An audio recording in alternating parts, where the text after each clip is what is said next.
I'm your host, Elusive One, founder of the Minnesota Bigfoot Research Team. Join me as I invite different people as my guests and try to get down to the bottom of this real mystery known as Bigfoot on MNBRT Radio. The Minnesota Bigfoot Research Team radio show is on the air. Join Elusive One for the latest news on Bigfoot and the ongoing search for the mysterious creature known as Bigfoot. This is a Bigfoot show by the common Bigfoot researcher for the common Bigfoot researcher. Now, here's Elusive One. And we are live. Today is Monday, March 4th, 2013. MNBRT Radio with Rob Kryder. All right. Robert is the founder, CEO, and project manager of Kryder Explorations. Tonight we'll be talking about his Bigfoot sightings and his counter along with his research.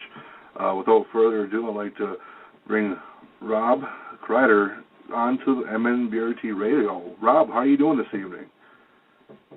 Hi, how you doing, Abe? I'm doing good. How are you doing? Super, man. Been busy.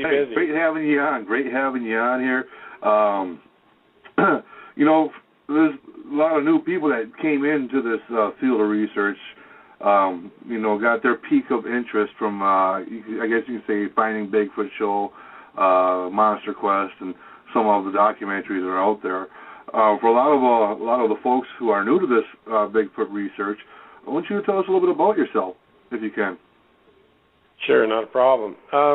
I've been interested since I was a really young kid and saw the old shows In Search Of. In the mid-'70s, I got a chance to take a good look, and they left the question pretty well open-ended, but they sure sparked my curiosity being young. And then when I was about 14, I had something scream at me in the woods when I was on a bike, and didn't know what it was. Of course, now, we've got a myriad of recordings that are similar, aggressive screams. But it sure scared me as a kid, and that of course, had a pretty good impression on me as well. And then I had heard stories of glimpses, sightings and stuff from family members, and then of course other people we've known over the years. And as I got older, I began to operate as a guide, and I started an exploration company. We did do our high-end archaeological research into different forms and enigmas, and we do a lot of mineral exploration. We do a lot of underground exploration, and so that got me into some back doors with some technology. And needless to say, as we got into these real deep areas and some off-the-beaten-path places where no humans normally go, we started to encounter these things. And we had an opportunity a couple of times to get some video, and since then, I guess about the last year or so, due to where we live and a lot of the recent sightings that were reported to us directly that no one seems to have known about before, or they hadn't connected them to a common aspect. We started researching here about a year ago, and we're about south of Santa Fe, New Mexico, about 20 miles. So we're working primarily central New Mexico and northern New Mexico now. And I think, like I said, we got about a year into it, and we've had some absolutely amazing results. We've used a lot of the techniques that have evolved over 20 or 30 years of high-end exploration and research, and now we're directing that and some talents, old and some new talent, to the team.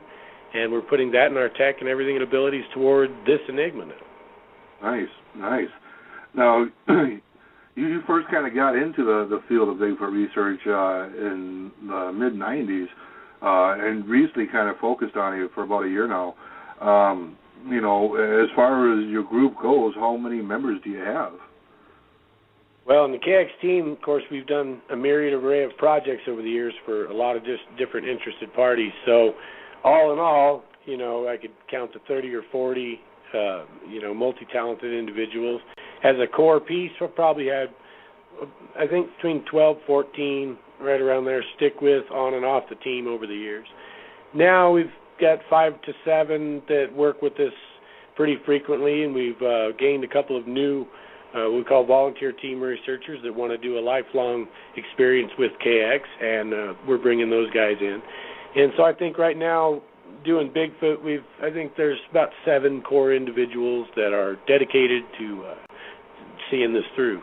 So, it definitely helps to have a dedication when it comes to other people on your team.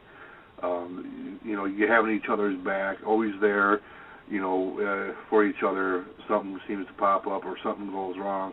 Definitely there's strength in numbers. So good for you, man. Good for you. Now, through your research, and you've only researched in New Mexico, or have you researched other states? No, other states, mostly vicariously alongside other projects. So gathering data where we could, accompanied by experiences usually is what would set it off. So we'd have one or another thing happen, whether vocalizations or something strange run by our point of occupation or whatever it might happen. And then we've made an effort to gather and sample every bit of data we possibly could on each one of those events. Gotcha. Through your research, you've had a few sightings. How many actual Bigfoot sightings have you seen, or how many Bigfoots have you witnessed with your own eyes? I've seen 3 different individuals that I know were different individuals. Okay. I've had I think 6 sightings total, and I'm not sure necessarily which was which on a couple because they were in near similar regions, but we did experience 3 different individuals close enough or in plain enough view to plainly determine they weren't the same one. Gotcha. Now, if you don't mind, we could talk about your sightings, and that'd be great. When was your very first one that you had? I would say the first one where I knew what I was looking at, maybe not at the time because I was in a little bit of denial. We were in a hurry on a different project, and that would be the 95 video that I've put out on YouTube. It's had a fair share of opinion back and forth, but it is what it is. I wish it could have been better. That was like I said, 1995, and that's about 2/3 of the body, upper body, daylight against blue sky, and sun was just starting to go down, and he was, I don't know, maybe just under a half mile from us. And that one I actually became really familiar with over 8 years working in that valley on projects, and like I told before, I stayed on that site for about 8 months nonstop, not leaving at all, most of the time by myself overnight, doing the research there. And I think I probably encountered every night that I was there, something walked by, and sometimes I got to verify what it was. Oh, interesting. The one that you were just talking about in the valley, a lot of people think of New Mexico kind of an arid, dry place, which in some locations it is, but there's other places that are very flourishable with a lot of woods and forests as well. In the type of environment you research, is it kind of like a desert environment, or is it kind of a rich, what's the word I'm looking for? Rich with rich with a lot of vegetation. Yeah, matter of fact, we mainly work in the high desert region up to all the way up to Alpine Glacier. So in New Mexico, we have the foot of the Rockies, and we've got heights over 13,000. We've got well above timberline. For instance, Trucius and a few of the other places that I have been in the past, there's 5 lakes up there, 3 above timberline, fed by a glacier, extremely remote, 0 roads, 0 trails, wilderness, most of it's vertical. And those areas, matter of fact, some of the only 1% of absolute virgin forest in the U.S. is there. And it's amazing. We range in the high desert regions that go from mesa lands, foothills, up to mountainous regions, up around elevations generally 10,000 foot protruding from the flatlands. And those flatlands bottom out at about 4,500 foot. So even our grasslands are considered high grassland or high desert. Most of that stuff on the boundaries is all cedar scrub, pinon, pine, and that runs up into ponderosa, again pinon, blue spruce, and others. So we really have a really diverse ecology here, and everything here is extremely diverse. Nice. Through your research, have you been finding these Bigfoot creatures or beings traversing through the altitudes that you guys do your research in?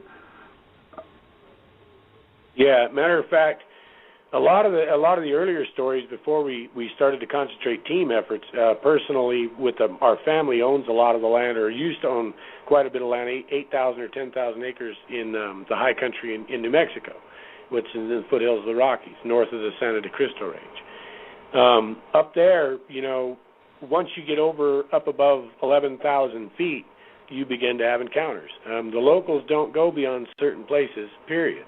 Nobody does. Never been logged. You go in there, you get screamed at, big rocks get thrown. Very seldom are there direct sightings, but there's almost always something that happens that makes people, gives them the willies enough to where they won't go in. Families stay out of there. So, yeah, as far as that goes, there's quite a bit occupying the higher elevations. And then I've seen a lot of evidence down to 4,000 feet. A lot.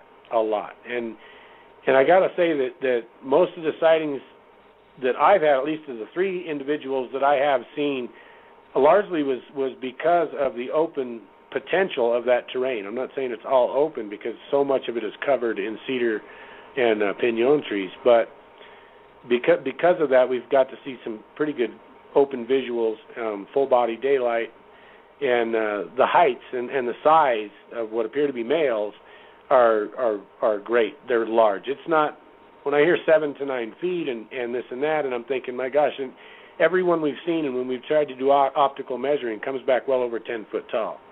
And, gee whiz. Yeah, and what we're researching at PLSA, it's another site on the side of I'll go ahead and say, on the Sandia mountain range, and it goes up from 4,500 feet to over 10,000 feet in just a mile in some places. And it's all sawtooth, vertical, jagged granite with a lot of hidden valleys, completely dense trees, no trails. To get through it, you might do a quarter of a mile an hour in most places. It's so thick. And we were doing a little bit of research in here recently, and that's on some of our sites. It's called the PLSA, is the code to it. And there's prints there well in excess of 21 inches. So, and doing the math on that puts an individual at the assumed ratio from all the evidence we've been able to collect and from what we've looked at that's credible, we feel, at over 12 feet tall. So, and I believe that comes from the space and the terrain. Everything here is massive. It's different than a lot of mountainous regions that are dense foliage and dense trees with a lot of vertical. Most of the regions here are separated ranges that's separated by 40 to 60 miles between the ranges, and most of that is occupied by grassland or cedar scrub. So movement across that stuff, I think, dictates size. I really do. Yeah. Okay. Gosh, that's really interesting. You're a plethora of knowledge when it comes to that. Dealing with something that's 10 to 12 feet tall, that's pretty huge. That's intimidating. They say that the average is anywhere from around 6 to 8.5, 9 feet tall. But there are some of those cases of ones that are, 13 to even to 16 feet tall, I've heard, which is about the size of a baby giraffe or a juvenile giraffe. Yeah, those reports blow my mind. Yeah, what I have found, I guess, since in the last year, we tend to do some pretty intensive research, only because we have a multi-talented group. We've got some IT guys that don't necessarily go out in the field, but they stay busy looking.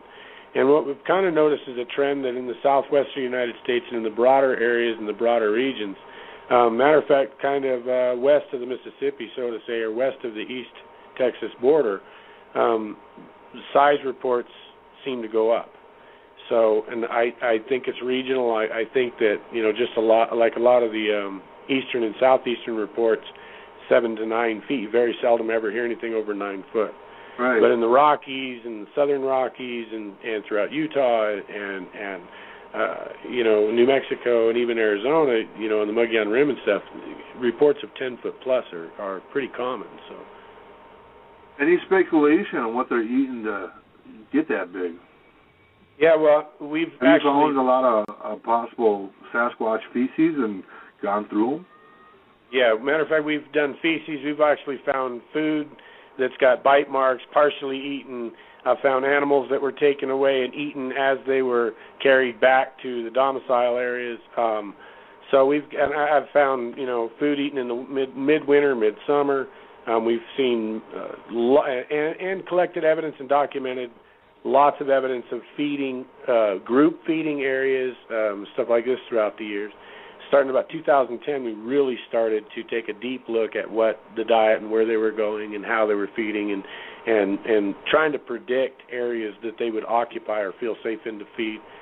And what I've noticed is everything from paddle cactus in the winter, which to gypsy moth grubs, which would be probably another 3 weeks from now on some slopes.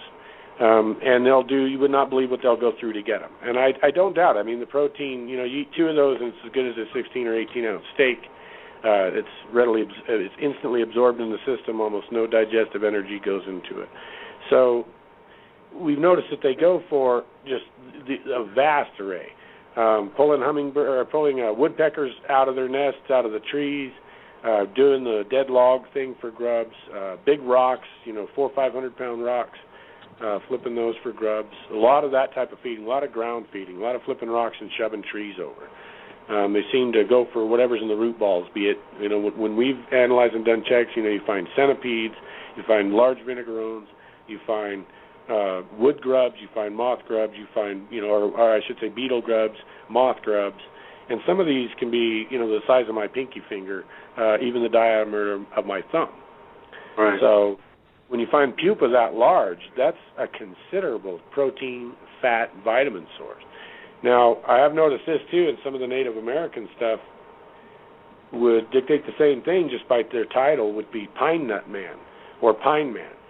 And that's because we've noticed pinon feeding, especially in the wintertime, sweeping away the snow and then picking the pinon out of the fall material.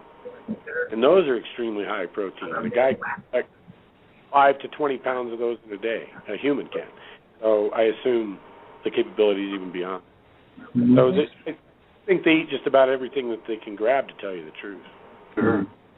I had a question. You were talking about the ones that were 10 foot tall, on the Mogollon Rim. Yeah. Have you ever heard of any that were taller than that? And also, has anybody ever found four-toed footprints that were larger than the average footprint? The largest prints I've found were 24 inches long. The largest prints I've seen, I feel that we measured out over here, the big toe was missing, part of the extended toe is missing, and we were finding every bit of 20 inches, 21 inches with part of that gone. So those, once you get 22, 24 inches, it does give credence to the height reports. Now, around the rim, I've heard stories about very big animals in the rim country, but that's big country, and it's broken up. I've hiked a lot of that stuff. I've worked Cherry Creek Canyon and some of the real deep gorges there, and size perspective, it's a difficult call. But 10 foot and 10 foot plus is commonly said. So but no, I've not heard anything like when you hear like the 13s and like Abe was saying, the 16 foot stuff. I've been around a bunch of them, and reports like that still blow my doors, Yeah, that's what Lauren Coleman and Mark A. Hall wrote about in their book, True Giants. Is Gigantopithecus still out there? And they wrote about several of them that were upwards of 16 to 20 feet tall, some 25 to 30 feet tall. Yeah, that's unbelievable, isn't it? Isn't that amazing? Mm-hmm. There was a lot of since we've done so much enigmatic historical research, there's a lot of history about big beings, There's a document about requesting an army, one leader of a city requesting an army from a king to get rid of a giant that every time he tried to sleep on ships at night, he kept sinking the ships. So, and that's documented. I don't know whatever happened or anything. I don't know anything else about it, but it's pretty odd. I give it that. And I do have to say one thing. There's one that we were followed by all day one day, and this is back before I had really fully convinced myself that's what we were finding evidence of, even videoing. at great distance. And this particular one, when I did get to finally see him, he was bridging a gap in a split in the top of a mesa, blue sky behind him, real thin section of a ridge, and he stepped across and bridged the gap. You could see hands, feet, the whole thing stepped across it. And he was every bit of 10 foot, every bit. We went over there and measured the gap, and it blew my mind that he reached out and put a hand and foot on the other side. And it was death to fall on either side of this ridge. And it was like nothing. He just did it and went back. But what got me was he was thin. And you could tell that he was so curious because they kept getting flashes of him all morning and reporting it up to me at the front of the trail.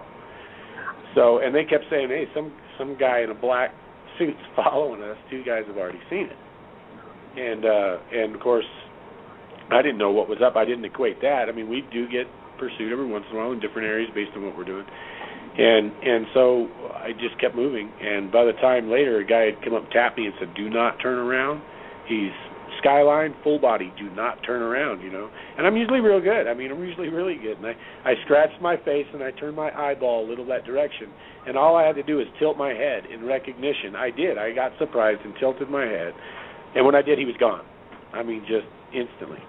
But he was obviously young. He was fast. He was light. He was thin. But he was every bit of 10 foot tall. He didn't look like this. He looked like a big basketball player, like a well-built basketball player. Good Lord. Huge. Yeah. Henry, did you have any more questions, bro? None right now.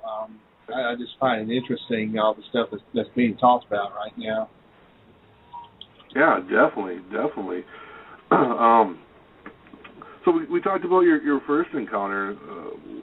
Have you ever had a very close encounter that you were just, I don't know, scared stiff? Oh yeah. Matter of fact, I think that comes with it. Yeah. And I think later you can apply logic, but there's never an absence of that. That seems something that accompanies the phenomenon.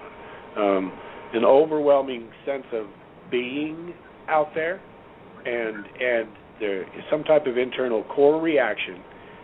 You know, I hear all kinds of stories about glee and glamour, and I've been around. I mean, the one we called Harry, I was around so much. Very friendly. You could tell he's friendly and curious and extremely confident.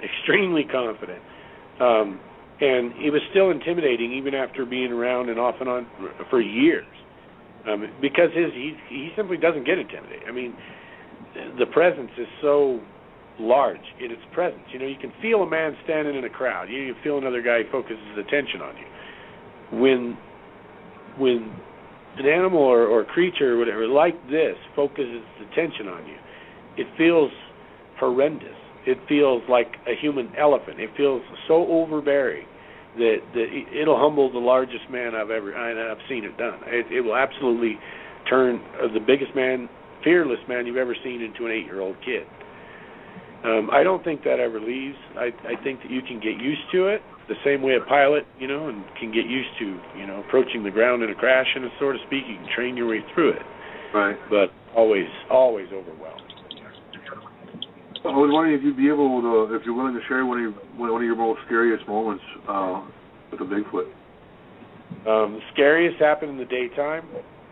It was not accompanied with a clear visual, just flash visual. It was in the Badlands in New Mexico area, famous for Billy the Kid and them. It was just, there's almost nothing growing out there, but in order to get from the Mesa lands to where there's an emu ranch, a big pond, a huge pond and marsh lands, you have to cross this boundary.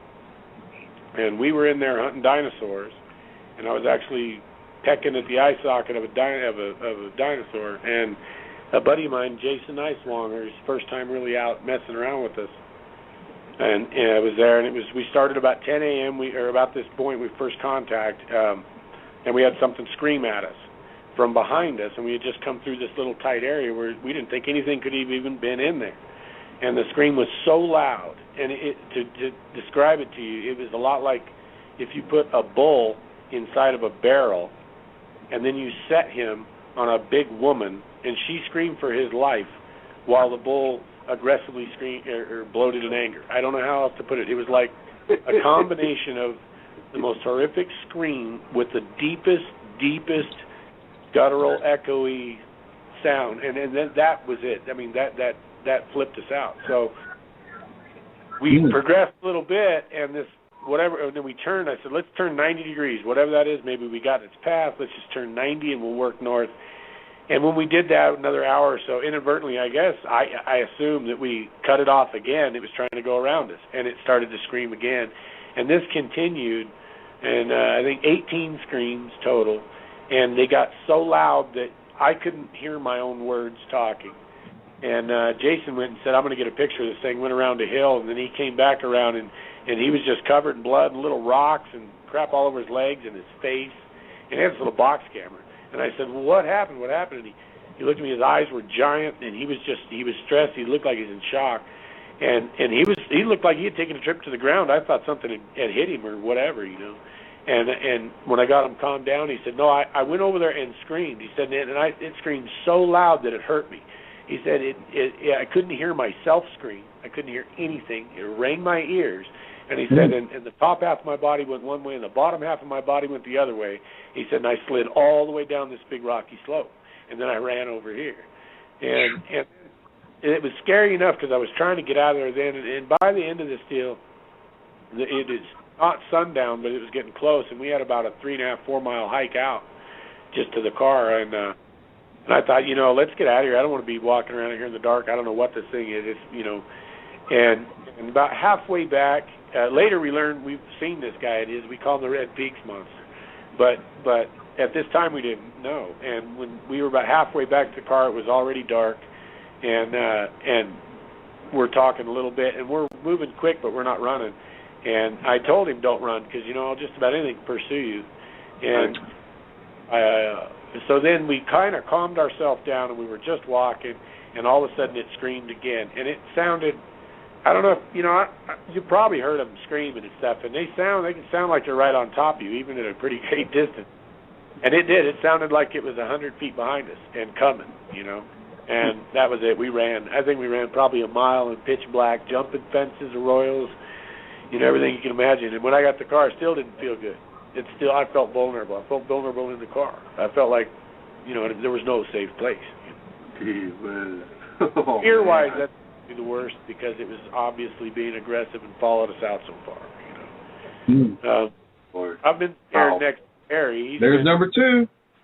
Yeah, he's been a few feet from us and stuff on the trail, and even though we know that one's been around, and I mean after months of being around him, and he, that's pretty scary too. I got to say, you can get used to that though, because you got logic. But you know, I've watched a man freeze in his tracks, and took us 30 minutes to get him to move, and after another 30 minutes, all he could say after Bubba was, Bubba, that first break I heard would have taken me out. You know, and I mean, so yeah, those times would get pretty scary, but.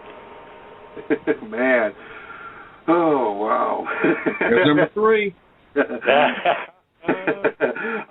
him. I mean, we can go. You know, I was just thinking to myself, what elevation are you usually having sightings and encounters? Normally, we're, like I said, between 4,500 foot and all the way up to 11,000, 12,000. Generally, from what we've seen, most of the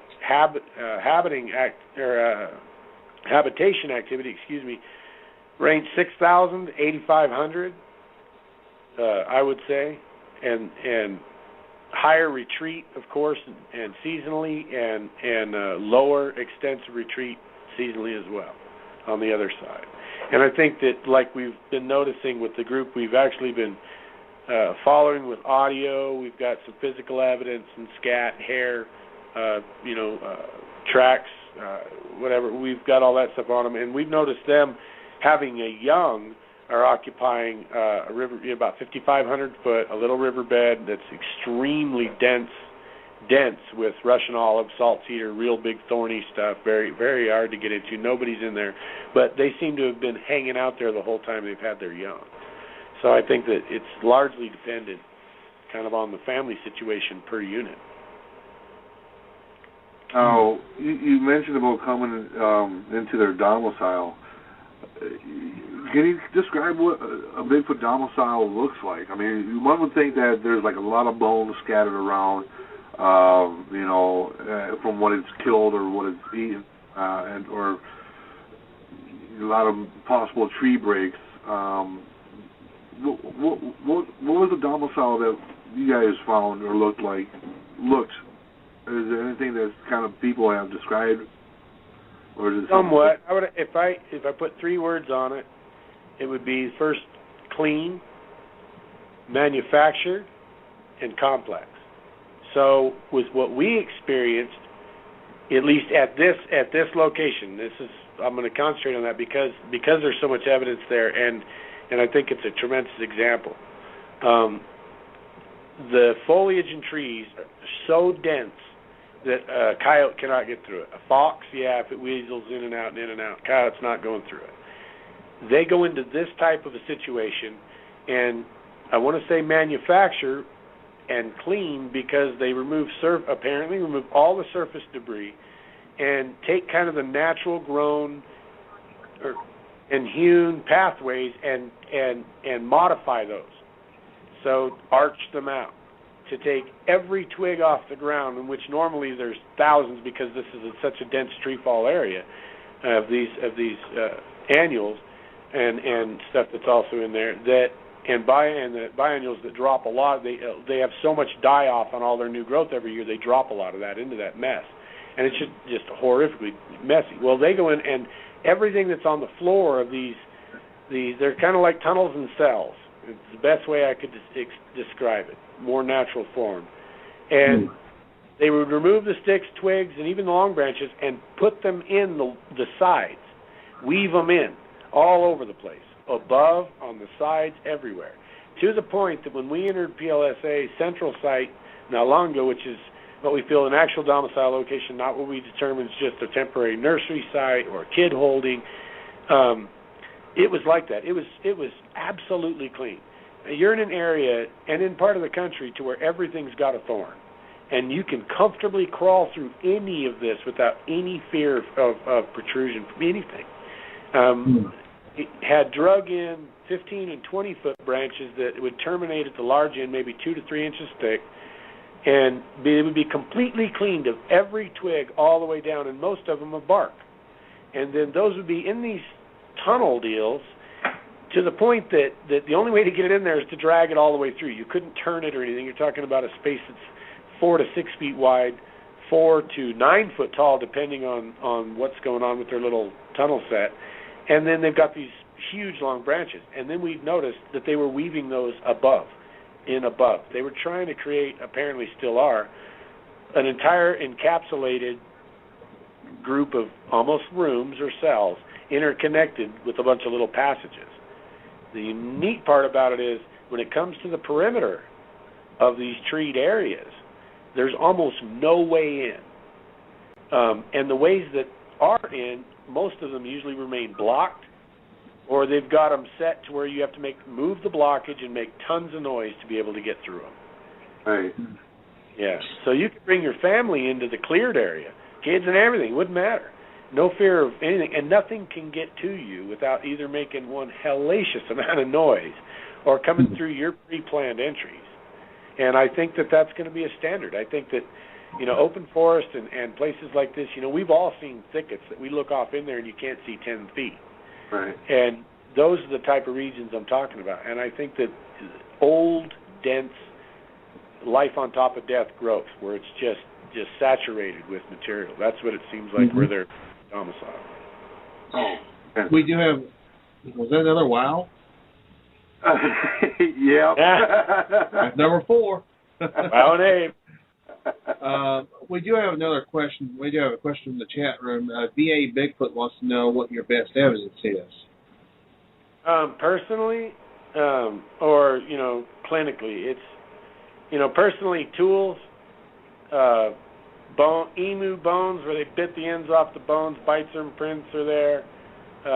Recent finds by a big wall climber guy, Ben, with the yucca fruit with the scraggly bite imprint, missing some teeth.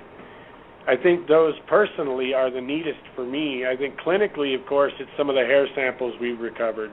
And because the conditions in which they were recovered and the parameters that the hares were involved in on the trail. So, like on top of ice pack and snow, 100% pinon nulls and pinon hulls, midwinter at 10,000 foot, with the hair stuck to the outside of the feces, zero hair in the feces, zero insect fragments, leaf material, or things like that where the individual would have had to ingest 8 pounds of pinon nuts, shells, and all, which would, put anything into extreme duress, and then leave fecal material 1 3/4 to 2 inches in diameter, 9.5 inches long, dehydrated.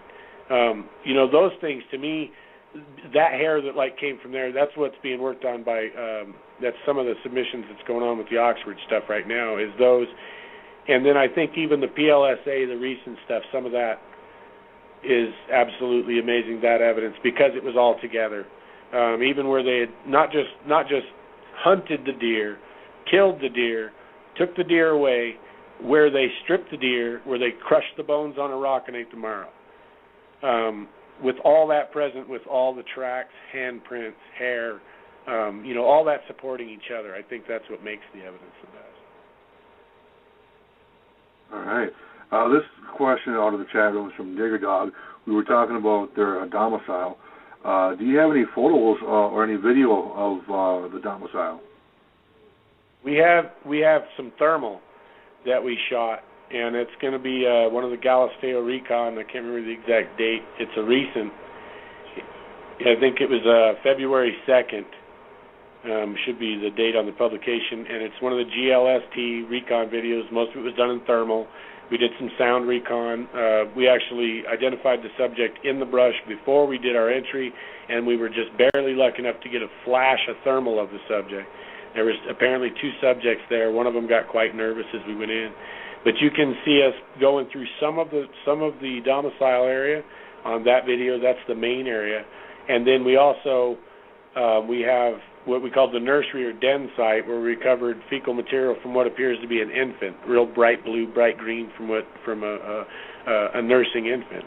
And those pictures are also, there's a couple in there that are published, one of the entry to it and stuff. And then I think I've got a couple more to add that are purposeful blockages on entries and sound traps that are associated with the domicile. So in other words, if you find these type of blockages, often those entries are going to lead into a domicile location, which without sound recon and making sure they're not present, which is what we try to do, I wouldn't advise going into one.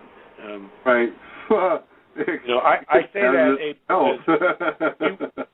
when you talk about evidence and what's the best evidence, I have to reiterate a little. I think the vocals we've been getting are probably the best. I mean, simply because what it is, and it can be analyzed, and it can be looked at, and it's true data that can be, is only possible from a biological entity and under a certain amount of volume, air displacement, and all these things can be measured.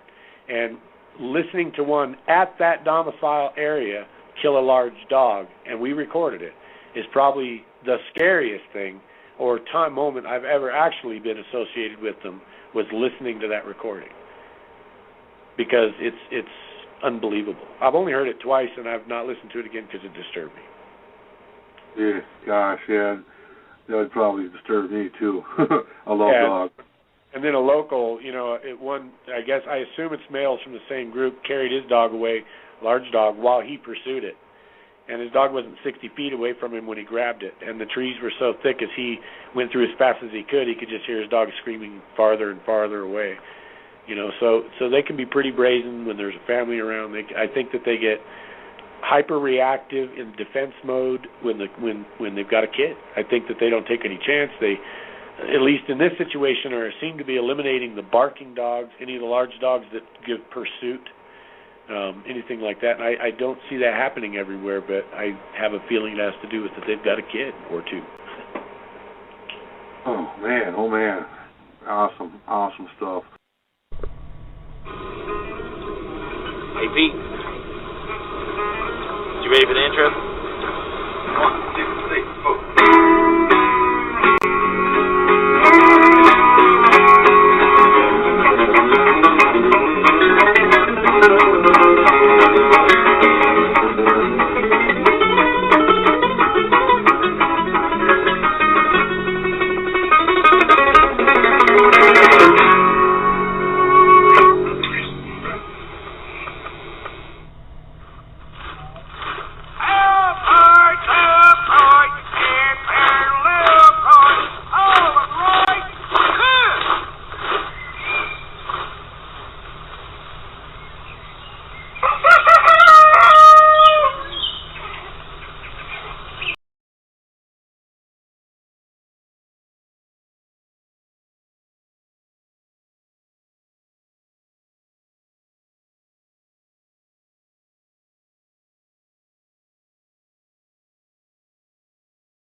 Rock and roll. Let's rock and roll. All right, and we are back. Gosh, it's been one heck of a first hour, that's for sure. Very great guest tonight, Rob Kryder. We'll get right back with Rob in a quick minute here. But first, we got quite the turnout here in the chat room. We'd like to acknowledge everybody here in the chat room. We have USBRA Radio. That's our good friends from the United States Bigfoot Research Association. We have Bama Buckstar 1, Bigfoot Believer 2, Bigfoot Babe, Bison 26, Jerry Hine, Bob 222, Brian Jeffries 25704, Craig W. That's Craig Woolheater, Cryptid Buffalo Local Hunter. How you doing, hermano? We have Digger Dog, Flycatch, a number of guests here hanging out with us. Guests, just like to bring to your attention, and if you're new to the Blog Talk Radio scene, to create a Blog Talk Radio account is absolutely free. Then when you do so, you can partake in the chat room and chat with other Bigfoot researchers and enthusiasts. And plus, we'd like to know who you are. So I'd like to encourage you to do that, and it's absolutely free to do so. We have HBM's Crypto Corner. We have Hoofprints 54, Hoosier Bigfoot, James McFarland, Joplin, Missouri Monster, Joseph W. Hogan Sr., X Code, Larry Duper, there's a new guest person, Lorraine. Oh man, I need glasses. Deball. Thanks for joining us tonight, Lorraine. And Melissa Thompson, right under her. We have Maury Khan, Mrs. Bird, Martin Mondock, Polypodium, Well Copley, Robert Dunn, Rock Miner 1, Ron Bowles, Spin Dave, Spotto, Stephen Williams, Susan Balla, VA Bigfoot, another good friend, Woven Woods, Christina Archuleta, Tim, bring Rob back on. All right, Rob, you hanging out with us still? Hey, I'm here, Abe. Oh, good deal, bro. Good deal. Also, for the people here in the chat room, if you have a question or comment that you'd like to have us ask to Rob for you, just simply double-click on my name, the host name, or Henry's name, and we'll be sure darn tootin' to get those questions answered for you and asked. Which we do, as a matter of fact, have a few questions. I got a couple questions here on the chat room as well. This one is from Joseph Hogman. Has the guest ever had experience with multiple Sasquatches? Were all his experience involving the same type or species, and what difference in appearance and age, etc.? Yeah, we definitely had involvement with multiple subjects in the same encounter or during the same study. Just recently, actually, like I had mentioned, when we entered the domicile area, we definitely had two individuals there. Melissa and I, a fellow researcher, did a night recon from the vehicle with a thermal and a microphone mounted to the top of the vehicle, and we managed to record vocals from at least 5 individuals simultaneously. You bring them up on the spectrum analyzer, you can see each individual vocal signature, and I think as far as age and differences like that, I think I don't know the age or the differences in the individuals except for the ones that I've been able to see or direct evidence of. The PLSA individual in the Sandias over there, one of them over there, he appears to be quite old. The hair that we collected and sent in to the study was actually gray, and the same type of gray that a mammal gets at aging. And the size of the prints, and then of course the bite imprint was missing quite a few teeth. So we suspect, because of the size and the color of the hair and the bite imprint, that it is of considerable age. And then I think the youngest one we've got evidence of was the 6 to 7 inch track that's accompanying Mama in the GLST right over here as well, which is both of these are within about 50 miles of each other. And that one appears to be a fairly young individual, still on the edge of nursing from what the evidence we've got. So, okay, good deal. This one, next question, a couple questions from Flycatch. Ask the guest what county of the state he is talking about when you're researching. Recently, the main study areas we've got are in Santa Fe County and Bernalillo County. Okay. Second question from Flycatch. Ask the guest about the availability of water sources. Is there pretty abundant in your research area? Yeah, water can be difficult to find in many locations, but in both research areas we're working at, water is abundant. There's year-round sources available, pretty short distance from the habitation sites. Okay. All right. Got a couple questions from Digger Dog. Have you found any nesting areas or cave usage? Suspected cave usage, but not verified. So, in other words, where manipulation had taken place, clearing had taken place, large rock removal or manipulation. But as far as collection of any biologic materials or footprint associated directly, no. I've seen evidence where they've retreated from us and into cavey areas and eluded us, boulder fields and stuff like that. So I assume from that activity that they do use them.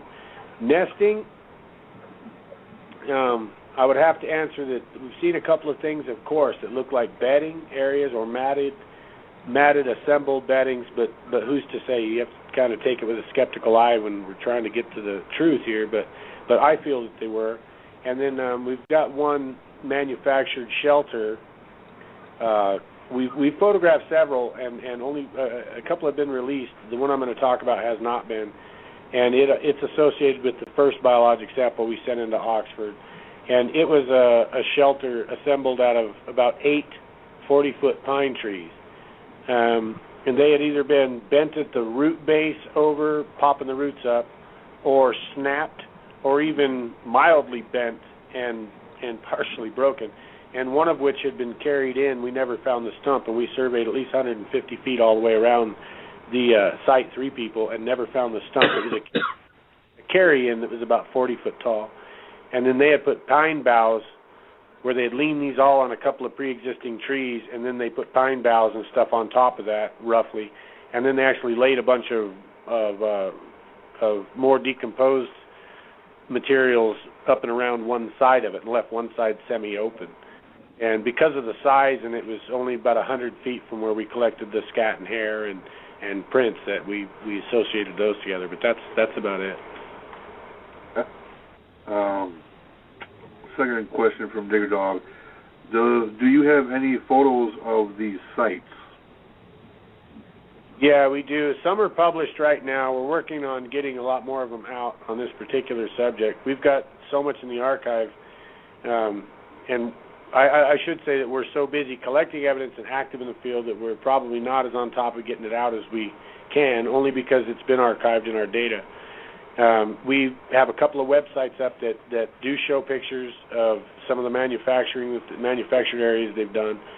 I will put up photos of the information, the data and information associated with the first Oxford sample we set in, including that large structure. I think we may only have video of that, but we'll make sure it's available pretty soon.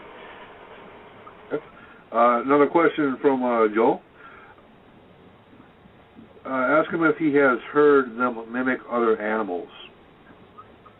Oh, yeah, you'll love this. Okay, so the night we did the thermal recon mount with the microphone set mounted on the top of the vehicle, it started off with a horse whinny, where there wasn't a horse in there, trust me. And then that continued to the cackling sound of a coyote when they do their cackle.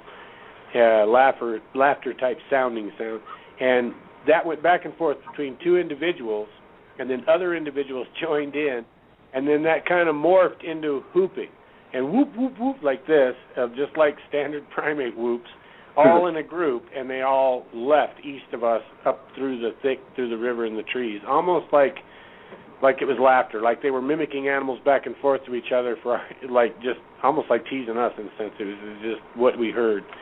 Another one I think that's really neat, I've got a verbal response back to my series of clicks that I did at our place when we had a visit one night, banged on the house, knocked the house so hard you can't believe it. I thought a horse hit the house because we've got horses. And I went out that night and I was doing this verbal clicking, kind of like this. And then the next night, I built a mic and I set it out. And that next night, 48 seconds after I shut the door, leaving the mic, the same click came back on the mic. So something out there in the dark had repeated my identical click from the night before. And probably the coolest one that's actually a little unnerving is recording an individual trying to call a dog out of its yard. Oh, man. Oh. And extremely close. We know the neighbor. We know the dog. We pretty well had some experience with the individual Bigfoot that's doing this. And he's the one I was talking about that's a dog killer, and he's doing this. And there's a real bad barker. It's a little Shar-Pei mix, and it's just nuts. It barks constantly.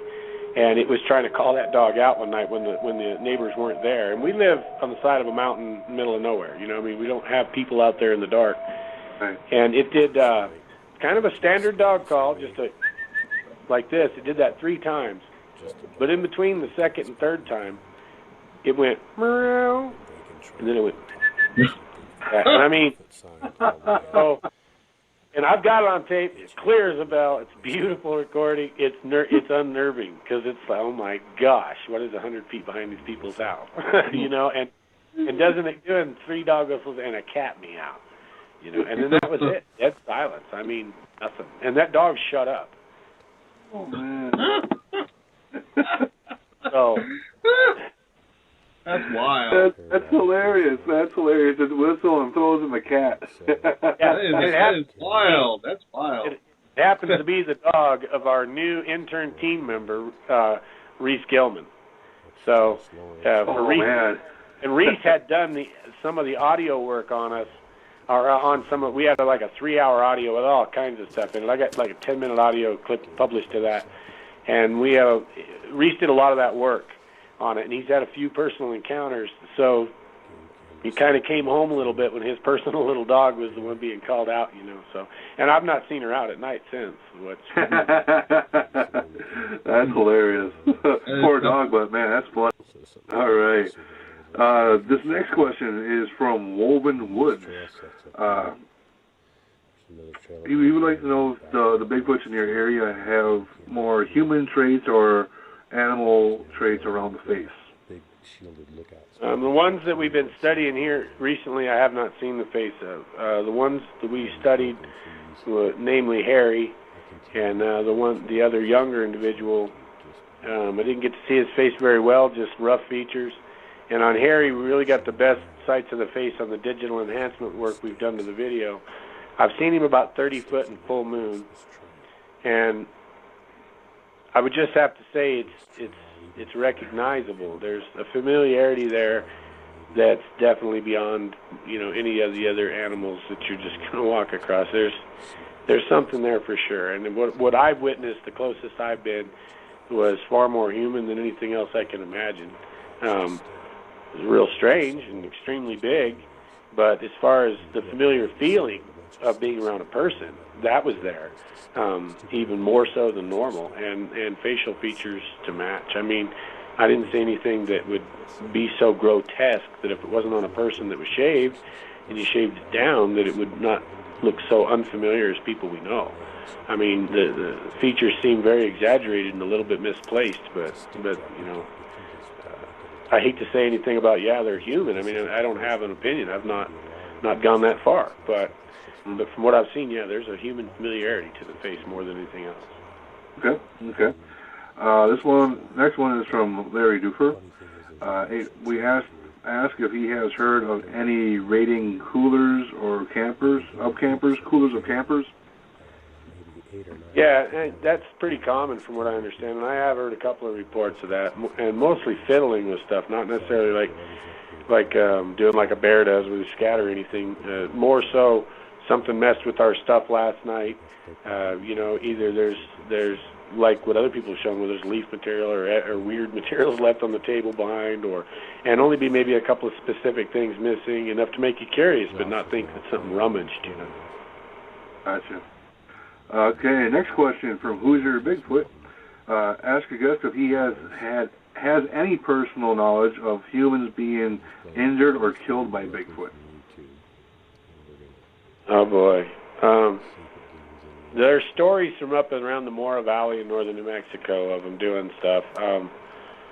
You know, as far as personally injuring, like grabbing up a person, no.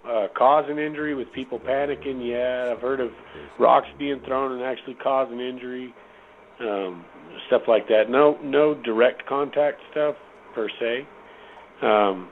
But we've been actually, you know, some of our investigation has led into other tales that were not reported directly to me, you know, of that I'd feel was credible of injury. And probably a lot are out there that aren't attributed correctly as well. I mean, these are real. They're not unicorns. They're not covered in glitter. Everything can have a bad day. Anything that, especially if it starts verging closer and closer to human in thought, I mean, even as close as a dolphin, you know, every animal we can think of has been known to react adversely to known traits every once in a while. So I think that happens anyway. Okay. Have you heard the theory of the infrasound? That some say that Bigfoot can produce infrasound to kind of put you in a shock type of a thing that will, I don't know, kind of like a panic attack feeling, get you kind of shaky, nervous. What do you chime in on the infrasound theory? I think that some of the effects attributed are probably to a dual nature, to two different sources. One of them being the pheromone exchange from the beast itself when in a fear situation or intimidation or territorial, releasing certain chemical compounds that inspire fear reactions within us. And then I think that another larger, more of the accounts where disorientation, hard shock to the body, some of these things that I do think I think there is a connection. And one of the reasons that I've gone there as far as having an opinion is because during a lot of our recordings, you know, we use P dishes that, you know, we manufacture what we need in-house. And one of the units we run was a 30-inch diameter P dish, and that with about a 400-to-1 self-amplification. And you know, with those kind of things, we can hear a lot more detail. So that's why I say that's where I get that opinion. Anyway. Not a whole lot else. I remember anyway. We had sound recorder going on and the game cam, so I have to review those. Interesting. Have you heard wood knocking at all in your area? Yeah, definitely. And same thing on the recordings with the infrasound stuff. When we look and analyze the data, we can actually see a lot more than you can normally hear. And I should have gone on with that infrasound a little bit. We see it show up on the graph, and so that's one of the reasons I go there. With these big dishes and stuff, we're able to hear stick breaks. You wouldn't believe it, but with the big dish, at up to a mile, even walking. So wood knocking seems to be prolific and part of standard communication.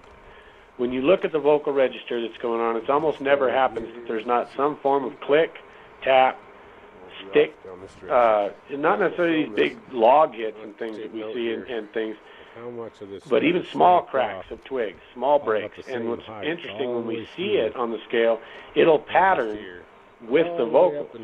So you might have a howl session, and we may audibly hear the howl, and then below that, what we don't audibly hear with our own ears, but shows up on the spectrum analyzer, are return grunts, higher pitched, real quiet howls, muffled sounds, a lot of stick breaks or taps, even metallic. So we've even heard them. Somebody up there at a miner's shack or wherever on the mountain have a piece of steel pipe or whatever and bang a steel pipe. So yeah, we've heard those, and I really think that those are more part of a complex communication than just single knocking out there in the woods. You know, any thoughts of what the different number of knocks could mean? Well, I know that when it sounds like, and I'm just going to say it, because we can't prove any of this, you know what I mean? It's just from experience. But it sounds like when a male returns into a family unit when he's not been there, maybe for whatever period of time, that howling occurs to get a response from the female, supposedly and presumably to locate her, because he doesn't know exactly where she's going to be in that habitation zone. Sure. So, but she apparently does not want to be located by anything else or give her position away. What we're going to look at. So the stick hits and things come in combination with these lower frequency grunting and other sounds. And I think that when we look on the scale, we see a single hit. In between 3 or 4 howls, you'll have a single hit and come up with a grunt, where you have a grunt and a hit, and it'll go away. And I think that type of a hit is subtle to not give away position as much as possible. It's trying to let the male know where it is, but not really anything else that's out there. Multiple hits, I've heard, that would seemingly be territorial in nature. In other words, it's not like they're knocking to another individual and they don't know you're there, or generally they know you're right there.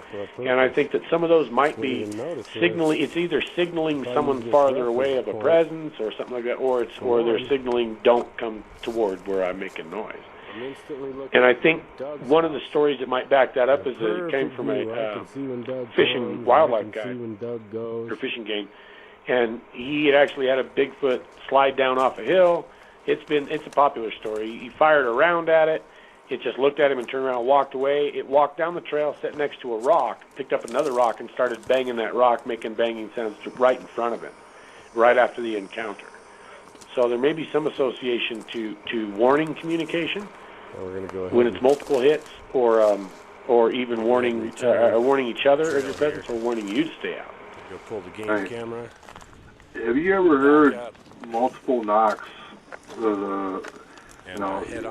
heard, a while back that multiple knocks, if you're in a Bigfoot area, means that they're about to get you out of their area, run you out, or something to that nature. Have you ever heard of anything pertaining to that? Yeah, and I think, I kind of have, and I think that's what's actually going on in a lot of cases. I think that is as much an intimidation tactic that they standardize, use with all kinds of animals, probably much more than just humans. I don't doubt that's enough to move a bear out of a valley or a mountain lion or anything else that knows that the BF is occupying the site by that type of sound. And I think that they communicate to each other as well until we came to in an intimidating fashion. There's when two of them or more communicate with audible stick hits. The one thing I've known about the animals is they don't like to give away their position. When they make that kind of a sound, it gives away position. But that's even more intimidating because you've got more than one individual sounding in cooperation who doesn't care about revealing his position. And often those will come closer. So, yeah, I think maybe. And I have heard a few. So it's still looking Makes sense. Question out of the chat room from Who's Your Bigfoot. What interaction would the guest most likely to have with a Bigfoot? Or several that pass through here. What interaction is who most likely? I'm sorry? You. What interaction are you most likely to have with a Bigfoot? Usually it's being viewed, being observed, curious observation on their part, I would say. You can't, it's from my experience, in order to find you can't be looking really applies to them, because focusing yourself on them in particular tends to, I should say, reduce the evidence, or reduce sound. It reduces direct association, visualization. I think that probably what I can expect, or I would hope for even, on course on the top of the line would be to sit 15 feet from one on a log. I mean, if a guy could keep his nuts together, It's, but I think realistically, it's going to be kind of like we've had, and I hope they get better, which would be short range within a couple 100 yards, recognition of each other, so to speak. So I know that they recognize individuals in the field because same researchers will have similar experiences over and over, even witnessed by other people when no one else gets a response. So I think that, I think the best that I personally could probably hope for realistically would be a couple of 100-yard visual recognition of a subject, where he recognizes me, I recognize him. Right. Yeah, that would be cool. That would be cool, and then you guys could walk hand in hand back to his cave. Right. There you go. That'd be cool, man. I mean, just to spend a day with a Bigfoot, meeting his family, kind of like Albert Osterman, but in modern, in this era. Yeah. And I would never kick that possibility out. I've seen some pretty great, strange stuff, Abe, already, as strange as that, I think. So, I mean, you never know. If the more sentient they are, the more that there's logic going on in there, the higher the possibility that with the right attitude that a person could sit down. Would a guy ever tell anybody? I don't know. I don't know. It depends on what that means to the person. But I could actually see someone who may get that experience and decide, well, that's the one I'm not going to talk about. So you never know. That's true. You really don't. It makes you wonder with all the Native American tales of direct association. And I'm a full believer in those things as not as myth, but as history. I've been around too much. So, when they talk about, an old woman will find one with a busted leg, and then for the rest of his life he brings meat for the tribe, who knows? I bet it goes on. Right. Yeah, there is a lot of Native American association from a lot of different tribes throughout the United States that have them in their history. Yeah, and some with cooperation, even hunting cooperation. Which it seems logical. I mean, they've got a good idea, and it still happens to this day in some places that natives hunted with wolves side by side, but neither occupied each other's personal space. But when it came time in difficult times to procure food, that cooperations would develop. I've heard about that. Yeah. Yeah. So who's to say? I know one thing. It's when you get far enough out, there does seem to be a natural order, a natural law. Respect is understood amongst everything out there. The basics of what we know in our heart, it pretty well rings true out there. I mean, it seems like that's the real way it works. So when I've been around a couple of them, like Harry, I mean, you gain a trust. I've fallen asleep with him walking around out there just because he was walking around out there all night. So personally, I really think it could happen to where some individual at some time, who may be someone who's got a camera, is approached. I really think that possibility exists. I really, really do, just because of the temperament of some of the ones I've been around. If you keep on going into the same location and a repeated time where they get comfortable and used to you, it just increases those chances. Right. Well, think of this, and this is largely rang as truth, is why we saw it. But in the early safari movies, when they'd be in their longboats and cruising up the whichever muddy river they happen to be on, and in dense jungle on every side, what's the common denominator? What's in every one? It's like, well, where are the natives? And the guide says, oh, they're here. And said, but I don't see them. And say, oh yeah, they've been following us for a week. And they know we're here. And then, even on some of the documentary shows, when they make first contact, let's say, you go in there and stay 2 months. You never hear anything, see anything, but they're right there. But you never know it. And then one day, an individual walks in, checks you out, and the next thing you know, mamas, papas, babies, everybody's crowding in your camp. But until that moment happens, you don't know where they are, even though they're watching you every day, the whole time. And I think it really, really, I think that's about the closest you can get. I think approaching but I would do this as well. I would do it to almost any animals, because I have just a broad spectrum respect and admiration for the way they think. But I think particularly with Bigfoot, I think that walking into an area and assuming that it's a tribe, and that's their living room, if you get a sighting, it was probably allowed to happen.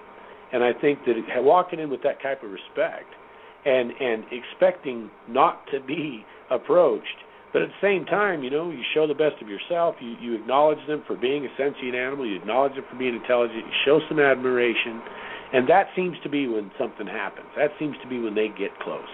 It's like, wow, you recognized me. Thank you. And then you get something. Right.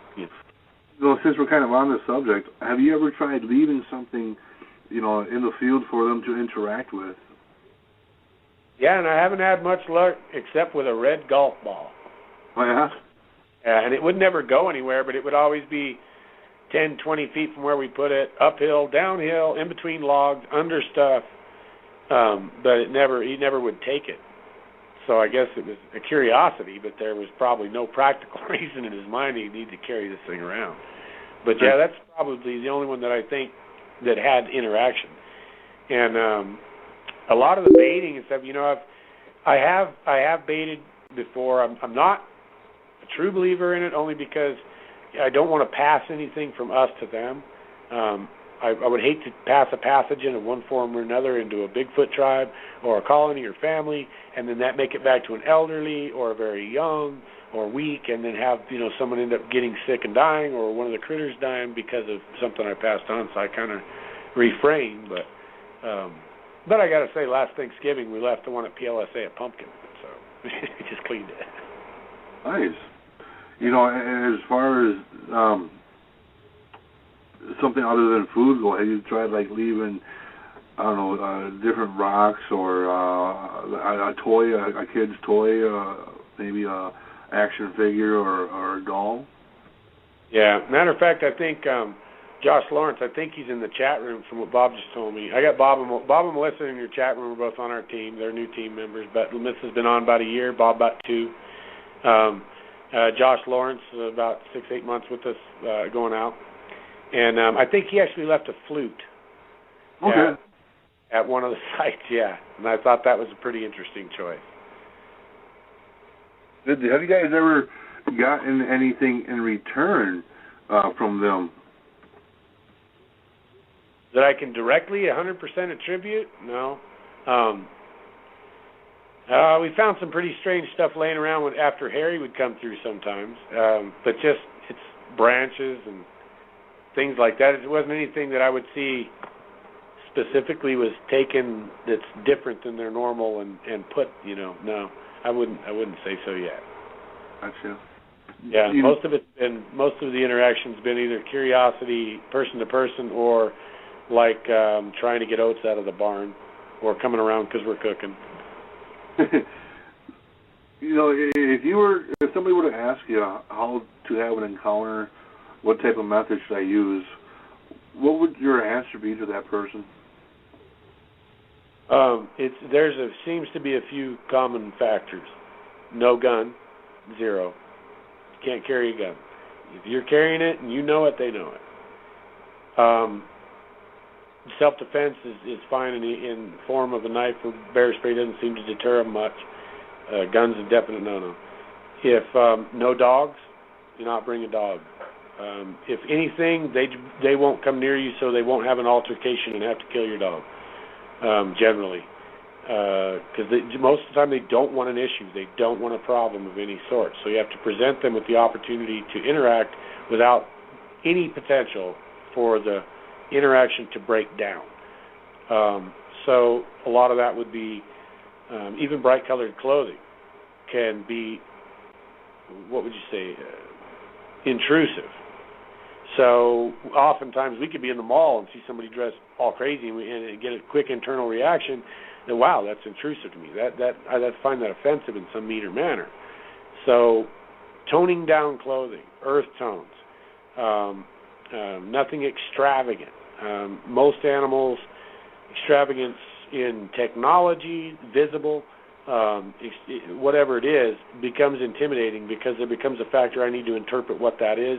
Instantly I feel uncomfortable. And that type of thing goes with many, many animals. So the first and foremost is to fit into your environment to where you're not something standing outside the environment. You're not a foreigner in the environment, which is muted clothing. Keep technology in pockets. Keep technology out of sight or out of view if possible. Keep weapons out of sight, out of view if possible. Don't carry anything in your hands. That's very important because then any animal has to see what's in your hands. Those things build distrust. Going in with nothing in your hand means you don't fear the forest either. You don't have to carry a walking stick. You don't carry a stick. A stick is often seen as a potential weapon or defensive tool. Don't do that. Open hands, because then they know you're willing to come in the environment and you're not threatened by the environment. You're not someone they either have to worry about startling or making scared, because we get scared. They don't like to inspire that fear within us. So we really need to go in there not afraid of our environment as a part of that and as a natural part of it, which means your hands are free, your feet are free. Not crap dangling all over your body and all this that's found to be intrusive. I think really that's the best deal. And then it's attitude. It's attitude. If you have to allow them to hide from you comfortably and still be observant. So you want to be aware and don't be vulnerable. Don't appear vulnerable ever, because you'll either lose respect from whatever's what, or you'll lose its interest. You want to be aware and alert, but not peering and poking with your eyes and looking under and over. You need to be subtly aware, because then it's hard for the animal to hide and get close to you. So you have to kind of play naive a little bit. And that comes across as respect. It's allowing them to work in a manner that they feel comfortable with. That's how you get them to come close. So when we camp in a position that's not strategic for us. We camp in a position that we are vulnerable on purpose. And we give them plenty of strategic positions around us with which to observe us, to retreat, and to hide, so that they can feel secure and come on in. Most people camp or locate themselves for a study somewhere they feel secure.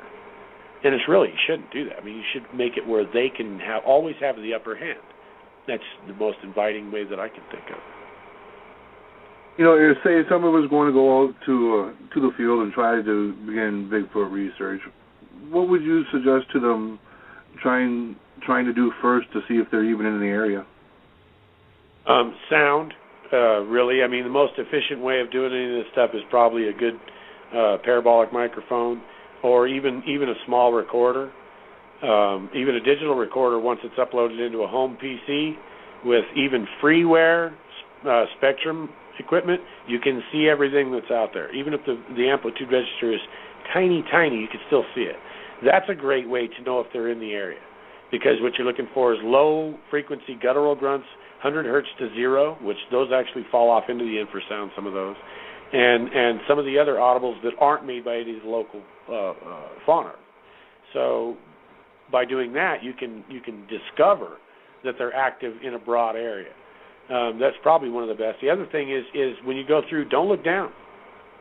Don't look below 5 feet, except secondary evidence, because primary evidence is generally 5 feet to 10 feet high, at least trail sign and trail evidence. So when I track them, I don't track them on the ground, because they're passing everything from my shoulders down, from their hips down. And when we walk through brush or grass, we leave very little sign from there down. We leave most of our sign from the waist up, from our interaction of our hands, our elbows, our arms, and getting things out of our face. And so you'll notice that. So that's probably the two best ways you can find out if they're in an area, is to look for high sign that no other animal is going to be able to make, twisting and things where branches have been broken upward, not down, and do sound recordings and really take a good look.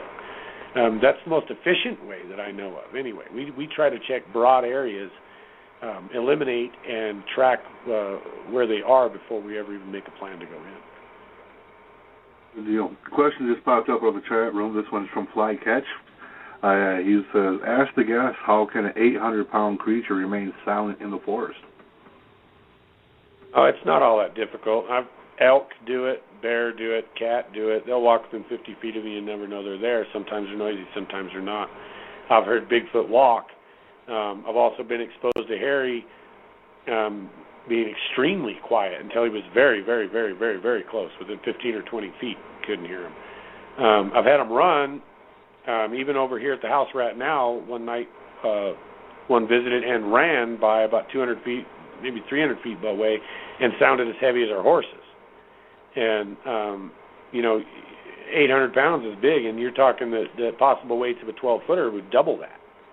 I mean, look at a 5'6" guy and a 6'6" guy, right? I mean, you can go from 115 pounds to over 400 pounds, you see. So by the time that they get real big, now the ability to control that mass, the type of foot they're stepping on, how they use and implant their weight has an awful lot to do with it.